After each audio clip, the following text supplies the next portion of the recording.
Yo, welcome into a brand new episode of the Review of Rob Show. Appreciate you coming in to hang out here, man. Escape the world, talk movies, have a good time, bring some motivation. Let's all have a good time here. The film I'm going to be talking about on this week's episode is Heretic. Going to be talking about that spoiler free, as well. I got some news goodies for you. So without further ado, let's jump into this. Here is your poster for Heretic. Before I jump into all the other stuff, it is rated R for some bloody violence, runs in at 1 hour 51 minutes, and is classified as a horror mystery thriller. That is the trifecta of awesome. The film centers around two young missionaries out to do their missionary work, and not gonna go too much into that synopsis. If you've seen the trailer, you kind of get the idea. So it's two missionaries. They're doing their thing. They're going to houses, trying to teach the word and all that stuff. And of course, it goes terribly wrong. So that is the brief details. Again, I will always talk around myself to hopefully not spoil a thing. So, The Heretic, I remember seeing the trailer. I was interested in it. It seemed like an interesting film starring Hugh Grant. It's got that creepy vibe to it. I'm like, cool, whatever. I'm in. I'm in from the get go. So, Heretic is a very one of those films that's it plays on that idea, right? We've all, I don't know, I'm not gonna say we've all had it, but I've run into it, and I know a lot of people have run into it where you do have these missionaries come to your house and they're teaching you the book and all that stuff. And you kind of remember when you were younger in school, you had like a school. I don't know if they do this anymore for school projects. Maybe I'm just old. The school projects where you get like a pamphlet and you go to people's doors, and if you can sell like chocolate or whatever, you get like win points or whatever. There's always that fear that people talked about of don't go in the house, look out. There's a worry there. Don't trust that stuff. It seems to have gotten much worse as time's gone on, but it's always been a problem. And sadly, so that's kind of the vibe you run into in this movie. The film is intense. It's very intense. It is one of those films where you get introduced to these two girls. You like them. They're nice. They're they got a good vibe to them, and all that stuff. So you're hoping the best for them. Obviously, you don't want anything to happen to them. They go to this house. And there's this person, and you're just hoping for the best, but things build and they get more and more intense, and that's where that thriller aspect comes in, and they do a very good job in this movie of being a thriller of because it is yes, it's that mystery where it's just keeping you to the point of like, what is going to happen here? Like, how and what is going to happen here? And it keeps building and building and building and building throughout the movie. That's why when I saw that time frame, 1 hour 51 minutes, I was shocked because it does not feel like it's close to 2 hours, man. That was a movie where it kept me intrigued from the get go, had me locked in and tensed on figuring out what are they going to do? Like, how are they going to get through this situation that they've gotten into by just doing what they think is the right thing to do. Now it's a religious horror movie, obviously with Heretic. You can kind of pick up on the fact that, and of course, the missionaries. You would figure it involves religion, so there's a lot of religious stuff in the film and a lot of religious talk, which is kind of standard for horror movies for the most part. There's always kind of something to do with religion in a horror movie, or it's there in the corner, or it gets brought up. A lot more in the face in this movie. Where they're just talking about religion and the idea of faith and belief or disbelief and what you should do and what you shouldn't do or where you should be going here. Or do you think that's true and all that stuff and going through all kinds of religious aspects and all kinds of religion in the movie. Not going to tell you what, not going to go into all those details because spoiler details and all that stuff. But it's part of the movie, obviously, with the name and, the details, would kind of suggest with that movie. But it is very well done. It's very well put together. It is, again, very intense. It's got those horror aspects to it, not stupid jump scares in the movie or all that much, a little bit, but not like ridiculous jump scares, like actual good freaking scares in the movie. And it's just that vibe of a thriller where you're sitting there and you're like, man, what's going to happen? Like, what's going to happen next? And just going through all that stuff, man. Very well done. The cast, for the most part, the main people you see in the movie, mentioned Hugh Grant. He's the person they go to the house of. And then we got these two ladies who I don't believe I've been introduced to too much, Sophie Thatcher and Chloe East. Pulling them up real quick. Sophie Thatcher, I know I've seen her in the trailer for this upcoming horror movie, um, from the people who did the Barbarian. And of course, the name of the film's escaping me. I'm trying to look it up right now. But she's been in the Yellow Jacket. She was in Maxine. Companion. There you go. Companion is the name of the movie. So I've recognized her in it, and just in that trailer alone, I knew that she was giving off some great acting. This movie, she's doing a fantastic job. And then Chloe East, I don't know too much about. Looking her up right here, pulling up her movies real quick. First one I would recognize is The Fablemans, which I have not seen, but I've heard good things about that movie. Surprised I haven't seen that movie as much as I love Steven Spielberg. But those are our three main characters, and they're all doing a great job of playing the roles that they need to play. Chloe is the more innocent, if you will. They're both pretty innocent. I wouldn't say they're too much of bad girls or anything like that. But the more you can tell, she's more into it than Sophie's character is.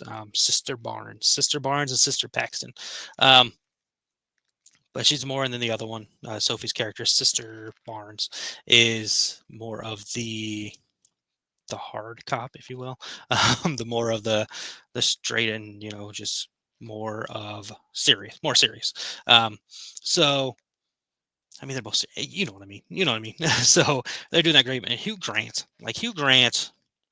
it just I haven't watched a ton of Hugh Grant movies, to be honest with you. I feel like the majority of his films have always been kind of on the rom-com side of things. But of course, obviously he's done other films. But seeing him in this movie and seeing him in a role of just somebody that is like a villainous character, you get a lot from him and a lot of things from him. It's a smart movie. It's a very well put together movie. It's making you question things. It's asking you a lot of questions in the film, and it's asking questions in the dialogue and the story they're putting together, not so much the questions of if any of this makes sense or anything, like, because it all does make sense to how they work it in the movie. All of it's put together very well and smartly done, in my opinion. So for the most part, absolutely love the film. I don't know where it's going to fall on the list. It's definitely top 25 for sure. It can probably move up or down when I start looking at the list more, but it's a freaking amazing movie. Like, it is a really good movie. Like, I can't talk enough about it, and I've been thinking about the movie again. I do want to see it again, but we're about to get very busy movie wise. We got Wicked coming out, Gladiator coming out, Wicked coming out. I still need to see Red One. So we're getting busy. Maybe I can sneak in a double showing and just go see the movie again, because I do want to watch it again because the performances are that good, the story's that well put together, the thriller mystery aspect of it so much. I know it's classified as a horror, and there are horror aspects in the film, but I look at it more as a mystery thriller film, and both of those are nailed perfectly in this movie. Like, it gets you, like it gets you in that intense area where you're like, man, I want to see how they're going to get through this. Like, I want to see how this is going to work out, or if it will work out. Who knows? Like, but I want to see where this ends up going and how this all ties together, and what is the main purpose of our Hugh Grant character here, and all that stuff, man. So that movie is a I don't want to use the word surprise, because I remember seeing the trailer and being very interested in it and thinking it could be good, but I think they took it to that next level of being well done and put together. Because some movie mystery films, thrillers can kind of shoot themselves in the foot at some points, but this movie, I think, did a fantastic job of how they built out throughout the whole film. Like, it feels very well structured and put together throughout that whole runtime. So overall, for me, Heretic is a film that you should absolutely see. Go see it in theaters. It is still in theaters, and have a good time with that movie, because that's a good one right there, man. That is a solid piece of work in that movie. So that is my quick thoughts, spoiler free, on Heretic. Going into news, let's see. A couple of things to talk about in the horror realm. So let's go ahead and stay in horror when we talk about these two things coming up here. And what I'm going to do is I'm going to say let's start with Predator. So Predator is coming back. We know Predator has a new movie, two new movies on the way. The main one we know about mostly is Badlands, Predator Badlands, starring Elle Fanning.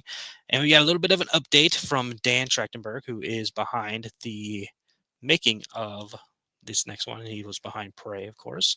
So he let us know some information saying that, quote, "The creature is front and center leading the charge. He's still badass, but there's something there that touches you emotionally too. Creating a character you connect with but are also super intimidated by has been challenging but exciting." which is an interesting idea. I mean, the Predator films, from what I remember, for the most part, the Predator's always been the character they're going after, the villain, the bad guy. Um, so this Predator versus Alien, Predator is kind of the good guy in those movies. But I like that idea. I like they're doing it. I like how he keeps doing that because Prey, the other film he did, was definitely a different vibe than the other Predator movies and a different aspect, and pushing limits and all that stuff. And it worked out very well because that ended up being an awesome movie. So I trust him here. I like Elle Fanning; she's a good actress, and I can't think of anything too negative about Predator Badlands on the way. So that movie we'll be seeing. We've already seen it at this time next year as it comes out November 7th, 2025. Other news: Finn Wolfhard and Jason Reitman are teaming back up. And this time, those two work together a lot. They did the Ghostbusters stuff together. Um, they just did the Saturday Night movie together. And maybe I'm missing one. I don't think so. Maybe I am. I don't know. But they're going to be working together on a reimagining of Idle Hands, the late 90s. Could we call it a cult movie? Cult horror movie that starred horror icon, Scream King, if you will, Devon Sawa.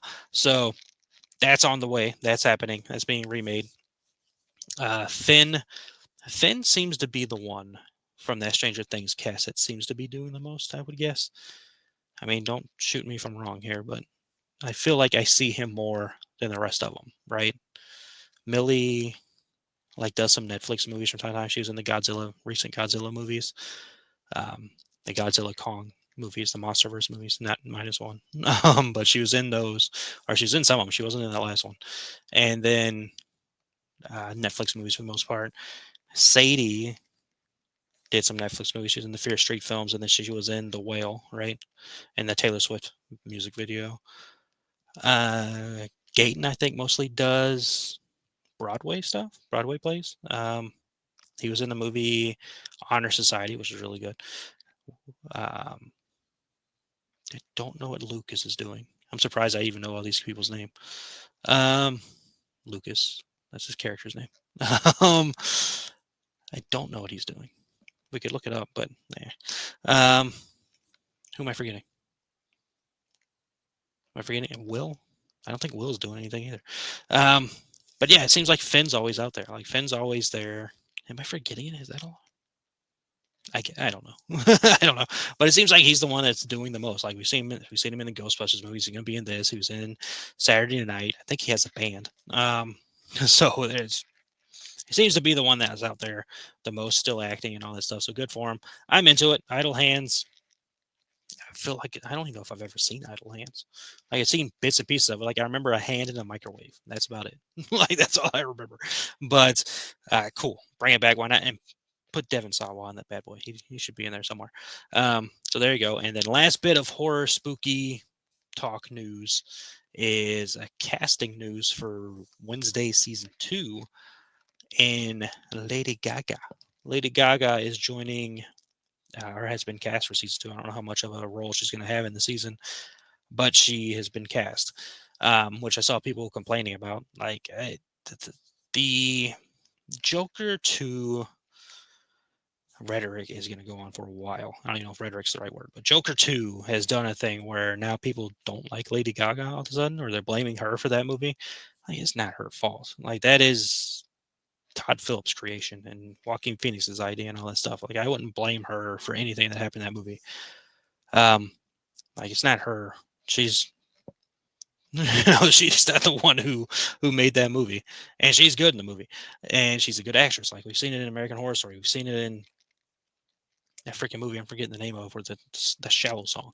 Um, like she's a good actress, and I'm intrigued by seeing what she's going to bring to Wednesday season 2. I like her. I like her music. I like her acting. Yeah, Joker 2 has been adding some problems. Adding some problems to the world for sure. That it shouldn't be adding. I don't know. Joker 2 is, again, I've said it a couple of times on the show already since it's come out. Like, that's going to be one of those movies that people talk about a lot for years to come, and really trying to decide if they actually hate it or not, or if they just follow the internet social media trend of hating it. We shall see. But that is going to do it for horror news. Let's jump into some other bits of news here. Well, the only thing I really else I had to really talk about here, news-wise, is that we have a new Lara Croft. There's a Lara Croft Tomb Raider show on the way for Prime Video. Yes, Prime Video. So this is going to be based on the video game franchise. We've had a couple movies with, of course, Angelina Jolie and then Alicia Vikander, I believe is how you pronounce her name. Those two. And there's been a while. We've kind of been waiting for a new movie, and they've now announced a show that'll be over there on Prime. And they've announced the casting for Lara Croft.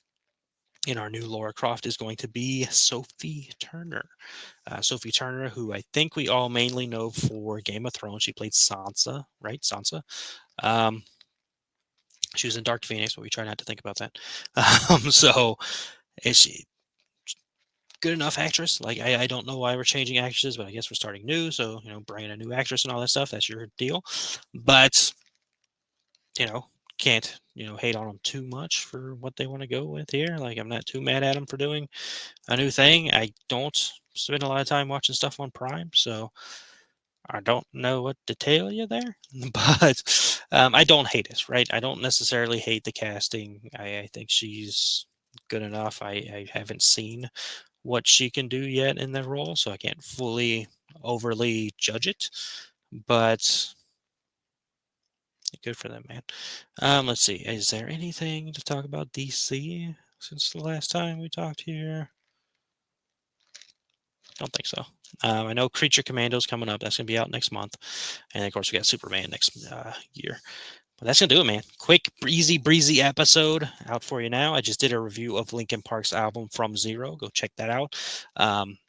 That is out now for you to watch after you watch this, hopefully. Please like, subscribe, share as I try to build up this YouTube channel that is for the Review at Rob show.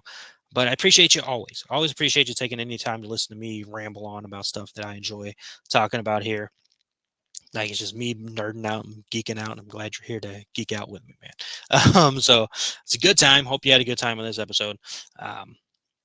Check out the new Linkin Park album, and it just brings up, sadly, how we lost Chester to mental health, and just try your best to take care of yourself. I know the world is tough. Depression is a very tough and painful thing that sadly a lot of us go through. I've gone through it a lot myself, and it's just a battle that is, I understandably, very tough battle. Just keep believing in yourself, trusting yourself, and keep fighting. You are important. You do matter to this world, whether their brain's telling you different, or anything's trying to tell you different. Just believe in yourself and know that you are important. You do matter to the world.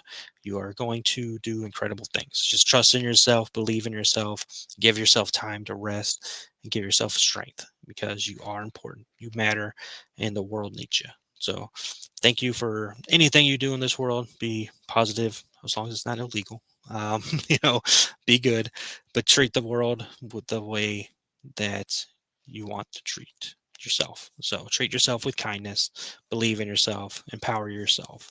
Like, at the end of the day, we all got ourselves, right? So if the world's pressuring you, you pressure that world back, and you fight through it and shine bright like the diamond you are. So hope you all have a wonderful rest of the day, week, month, year.